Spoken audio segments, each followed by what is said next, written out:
வணக்கம். அதாவது பாகிஸ்தான்ல பலூச்சிஸ்தான் மாகாணத்துல சுராப்னு ஒரு நகரம். அந்த நகரத்தை பலூச் விடுதலை இராணுவம், அதாவது BLA கைப்பற்றிட்டதா? ஏன்னா சுராப் ஒரு சாதாரண சின்ன ஊர் இல்ல, கிட்டத்தட்ட ஒரு 40,000-50,000 பேர் வசிக்கிற ஒரு நகரம். கரெக்ட். அப்போ அங்க என்னதான் நடக்குது, இந்த வீடியோ என்ன சொல்ல வருதுன்னு கொஞ்சம் விளக்கமா பார்க்கலாம். சரி. வீடியோவோட ஆரம்பத்திலேயே BLA அந்த ஊரோட முக்கிய இடங்களை, அதாவது அரசாங்க கட்டிடங்கள், பேங்க், போலீஸ் ஸ்டேஷன் எல்லாத்தையும் அங்க கட்டுப்பாட்டுக்குள்ள கொண்டு வந்ததா காட்சிகள் இருக்கு. முக்கியமா கோட்டா, கராச்சி, சுராப், கிர்தார் மாதிரி முக்கியமான நெடுஞ்சாலைகளையும் அவங்க ரோந்து பண்ற மாதிரி வீடியோ காட்டுது. இதுல ஆச்சரியமான விஷயம் என்னன்னா, அந்த வீடியோ சொல்றபடி BLA வீரர்கள் உள்ள வர்றப்போ பெரிய எதிர்ப்பு எதுவும் இல்லையா? ஆமா ஆமா, ரொம்ப கவனிக்க வேண்டிய விஷயம். எதிர்ப்பு இல்லாம இருந்தது மட்டும் இல்ல, சில இடங்கள்ல மக்கள் அவங்கள உற்சாகப்படுத்துற மாதிரியும் சில பேர் செல்ஃபி எடுக்கிற மாதிரியும் கூட காட்சிகள் இருக்கு. இது பாகிஸ்தான் அரசாங்கம் சொல்ற மாதிரி சும்மா ஏதோ ஒரு சின்ன குழுவோட வேலை இல்லையா? உள்ளூர்ல ஒரு விதமான ஆதரவு இருக்குன்னு இந்த ஆதாரம் சொல்லுதா? இந்த காணொளி முன்வைக்கிற வாதம் அதுதான். மக்கள் கிட்டத்தட்ட அவங்கள வரவேற்கிற மாதிரி தான் தெரியுது. வீரர்கள் ஆயுதங்களோட கட்டிடங்களுக்குள்ள நுழையறத மக்கள் அமைதியா பார்த்துட்டு இருக்காங்க. இது பாகிஸ்தான் சொல்றதுக்கு நேர்மாறா இருக்கே. அவங்க என்ன சொல்றாங்க?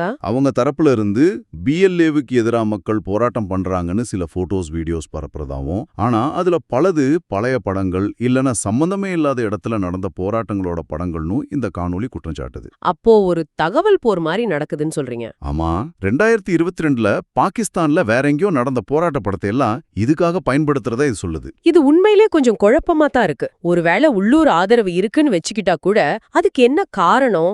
எதுக்கு இந்த அளவுக்கு ஆதரவு? அதுக்கு கொஞ்சம் பின்னணி பார்க்கணும். பலூச்சிஸ்தான் பாகிஸ்தான்லயே பரப்பளவுல ரொம்ப பெரிய மாகாணம். ஆனா மக்கள் தொகை ரொம்ப கம்மி. பாகிஸ்தான் மொத்த மக்கள் தொகையில ஒரு 5-7% தான். ஆமா, வளர்ச்சியிலும் பின்தங்கி இருக்குன்னு சொல்வாங்க. கரெக்ட். பல வருஷமாவே அந்த பலூச் தேசியவாதம், அவங்களோட உரிமைகள் பத்தி பேசுறவங்க காணாம போறது, மனித உரிமை மீறல்கள்னு நிறைய குற்றச்சாட்டுகள் இருக்கு. ஏன் 2016ல BBC கூட அங்க ஆயிரக்கணக்கான உடல்களோட சமூக கலரைகள் கண்டுபிடிச்சதா ரிப்போர்ட் பண்ணிருக்குன்னு இந்த காணொளி சொல்லுது. இந்த நீண்டகால கோபம், அதிருப்தி இதெல்லாம் தான் இப்போ இந்த நிலைக்கு காரணம்னு இந்த ஆதாரம் சொல்லுது. அப்போ BLA இந்த நகரத்தை கைப்பற்றினத வெறும் ஒரு ராணுவ நடவடிக்கையா பார்க்காம ஒரு விடுதலை போராட்டமா முன்னிறுத்துறாங்களா? அவங்க வெளியிட்டதா சொல்ற அறிக்கையில அது ரொம்ப தெளிவா தெரியுது. பாகிஸ்தான் அரசாங்கத்தோட எல்லா சின்னங்களையும் அழிப்போம், பலூச் தேசிய விடுதலை கிடைக்கிற வரைக்கும் போராட்டம் ஓயாது அப்படின்னு வாசகங்கள் இருக்குன்னு இந்த ஆதாரம் காட்டுது. ஓஹோ.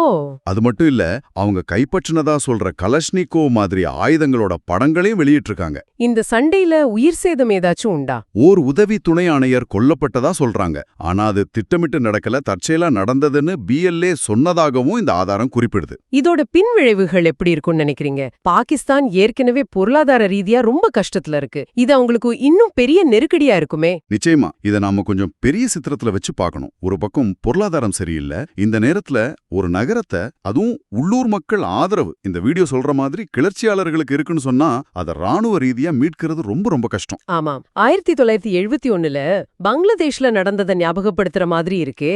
அதேதான், 1971ல கிழக்கு பாகிஸ்தான்ல என்ன நடந்துச்சோ அதை பாகிஸ்தான் நினைச்சு பார்க்கணும். அடக்குமுறையால பிரச்சனையே தீர்க்க முடியாதுன்னு இந்த காணொலியும் எச்சரிக்குது. இதுல இன்னொரு சுவாரஸ்யமான கணிப்பு என்னன்னா, இந்தியாவுல மாவோயிஸ்ட் தாழ்வாரம், அதாவது அவங்களோட செல்வாக்கு பகுதி குறைஞ்சிட்டு வர்ற நேரத்துல பாகிஸ்தான்ல ஒரு BLA தாழ்வாரம் உருவாக வாய்ப்பு இருக்குன்னு இந்த ஆதாரம் சொல்லுது. சொராப் நகரத்துல நடந்ததா சொல்ற இந்த நிகழ்வு பலுசிஸ்தான்ல ரொம்ப நாளா இருக்கிற அதிருப்தியோட, அடக்குமுறையோட வெளிப்பாடு. ஆமா, அது மட்டும் இல்ல, அந்த வீடியோல காட்டப்படுற உள்ளூர் ஆதரவு காட்சிகள் உண்மையா இருந்தா அது நிலைமையோட தீவிரத்தை காட்டுது. பாகிஸ்தானுக்கு இது எவ்வளவு பெரிய சவால்னு புரிய வைக்குது. இப்ப முக்கியமான கேள்வி என்னன்னா, இந்த ஆதாரம் சொல்றது உண்மையா இருந்தா சுராப் நகரத்தோட எதிர்காலம் என்ன? பாகிஸ்தான் அரசாங்கம் எப்படி இதுக்கு எதிர்வினை ஆற்றும்? இதுதான் இப்போதைக்கு $1 மில்லியன் கேள்வி. ஒருவேளை அவங்க பெரிய ராணுவ நடவடிக்கை எடுத்தா அதோட மனிதாபிமான விளைவுகள் எப்படி இருக்கும்? இது வெறும் ஒரு நகரத்தோட பிரச்சனை மாதிரி தெரியல, ஒரு பிராந்தியத்தோட எதிர்காலத்தையே மாத்தக்கூடிய ஒரு திருப்புமுனையா கூட இருக்கலாம். இது பத்தி நாம இன்னும் நிறைய யோசிக்க வேண்டியிருக்கு. நீங்க இத பத்தி மேலும் தெரிஞ்சுக்க, சிந்திக்க இது ஒரு நல்ல தொடக்க புள்ளியா இருக்கும்.